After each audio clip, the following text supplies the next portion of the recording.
August 5 Saint Oswald നോർത്തംബ്രിയയിലെ രാജാവായിരുന്ന വിശുദ്ധ ഓസ്വാൾഡാണ് ഇന്നത്തെ വിശുദ്ധൻ. ഒരു തികഞ്ഞ ക്രിസ്തീയ വിശ്വാസിയായിരുന്നു അദ്ദേഹം. തൻ്റെ പ്രജകളുടെ ക്ഷേമത്തിന് അവരെ ദൈവത്തിൻ്റെ ആത്മീയ രാജ്യത്തേക്ക് കൊണ്ടുവരികയല്ലാതെ മറ്റൊരു മാർഗവുമില്ലെന്ന് മനസ്സിലാക്കിയ വിശുദ്ധനായ രാജാവ്. കാഡ്വെൽ എന്ന സ്വേച്ഛാധിപതിയും ക്രൂരനുമായ രാജാവ് നോർത്തംബ്രിയൻ പ്രദേശത്തെ ആക്രമിച്ചപ്പോൾ ഈ സമയത്ത് വിശുദ്ധ ഓസ്വാൾഡ് തൻ്റെ ചെറിയ സൈന്യവുമായി അദ്ദേഹത്തെ നേരിടാൻ പോവുകയും ശത്രുപാളയത്തിനോടടുത്തപ്പോൾ ഓസ്വാൾഡ് രാജാവ് മരം കൊണ്ട് ഒരു കുരിശുണ്ടാക്കി യുദ്ധഭൂമിയിൽ സ്ഥാപിക്കുകയും നമുക്കെല്ലാവർക്കും മുട്ടുകുത്തി നിന്ന് ഒരുമിച്ച് സർവശക്തനായ ദൈവത്തോട് പ്രാർത്ഥിക്കാമെന്ന് പറഞ്ഞ് മുട്ടുകുത്തുകയും ചെയ്തു.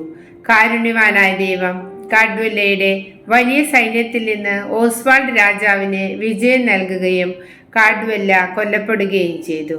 വിശുദ്ധൻ കുരിശു നാട്ടിയ ആ സ്ഥലം പിന്നീട് ഹെവൻ ഫീൽഡ് എന്ന പേരിൽ അറിയപ്പെട്ടു. അതിനു മുൻപ് ആ രാജ്യത്ത് ഒരു ദേവാലയമോ കുരിശോ ഉള്ളതായി അറിവില്ല. ഈ യുദ്ധവിജയത്തിന് ശേഷം വിശുദ്ധ ഓസ്വാൾഡ് രാജാവ് ക്രിസ്തുവിനോടുള്ള ഭക്തി കൂടുതൽ പ്രചരിപ്പിച്ചു.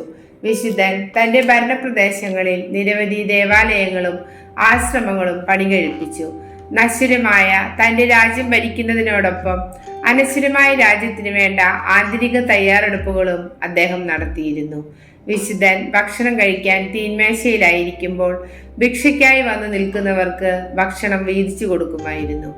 642 ഓഗസ്റ്റ് 5 മെർസിയായിലെ രാജാവായിരുന്ന പെൻഡ രാജാവ് വിശുദ്ധ ഓസ്വാൾഡിനെ വധിച്ചു.